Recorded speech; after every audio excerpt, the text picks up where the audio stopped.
Ақмола облысында кеше құс фабрикасы ашылды. Жаңа кәсіпорынның, оның ішінде ірі технологиялық кешеннің іске қосылуы біздің еліміз үшін маңызды екенін айту артық.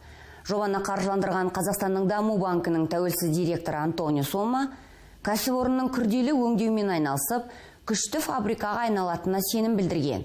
Біздің тілшімізге берген сұхбатында.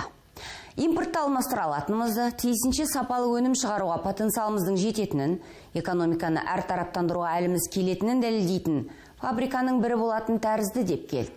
Диана Сапарқызы да. Макинск елді мекен төрінде жылына 50 мың тонна құс етін шығаратын фабрика іске қосылды. Мұндағы құс еттері алдымен аймақтарға жол тартады. Айта кетсек, Қарағанды, Астана, Солтүстік Қазақстан облыстары. Алдағы уақытта компания ТМД елдеріне етті ауқымды көлемде экспорттауды жоспарлап отыр. Осы әдемі бір сәтті шапалақтап отырайық. 2020 жылы екінші кезегі басталады.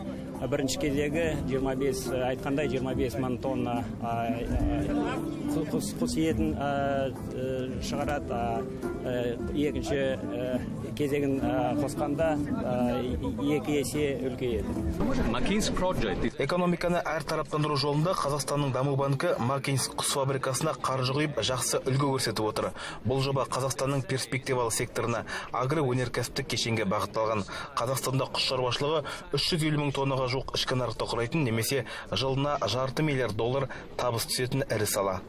Биыл кәсіпорын 800-ге жуық адамды жұмыспен қамтымақ. Келесі кезеңді іске қосқанда тағы 100-ден адам алынады. Фабрика басшысының айтуынша, Макинскінің 1000-ға жуық тұрғыны осы фабрикадан жұмыс табады. Ал жалпы басқарушы компанияның өзге кәсіпорындары Ресейге 400 тоннаға жуық құс етін экспорттап отыр. Біз қазір Өскемен құс фабрикасынан бастап жатырмыз. Жолда ашып, жаңағы құжаттар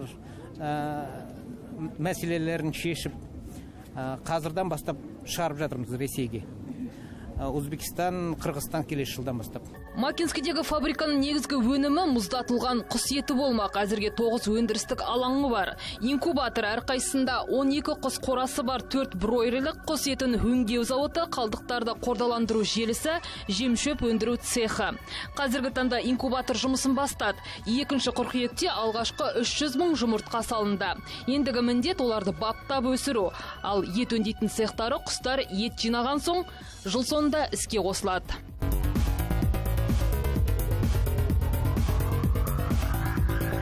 Жобаға қаржы салған қазақстандық және шетелдік инвесторлар. Оның ішінде Бәйтерек холдингінің еншілес ұйымдары Қазақстан даму банкі 16,1 миллиард теңге көлемде 10 жылға несие беріп, ал Қазына капитал менеджмент өзінің Бәйтерек Venture Fund акционерлік қоғамы еншілес құрылым арқылы капиталға кіру жолымен $9 миллион құйды.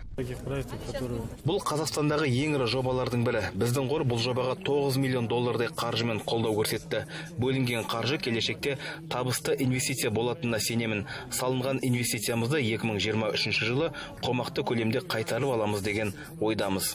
Экологиялық талаптарды сақтау үшін инкубациялық өндіріс, құс сою және ет сүйек оның өндіру кезеңдерінде жоғарғы технологиялық энергия үнемдейтін жабдықтар пайдаланылады. 2020 жылда 2-ші кезек пайдалануға енгізгеннен кейін Макинск құс фабрикасы сағатына 9000 бройлер өңдемек. Сондай-ақ елдегі құс етіне деген сұранысын 15%-ға дейін қамтамасыз ететін болады. Келешекте отандық кәсіпорын құс етін өндіру көлемі бойынша Орталық Азиядағы ең ірі фабрикаға айналуы мүмкін. Диана Сапарқызы, біздің уақыт.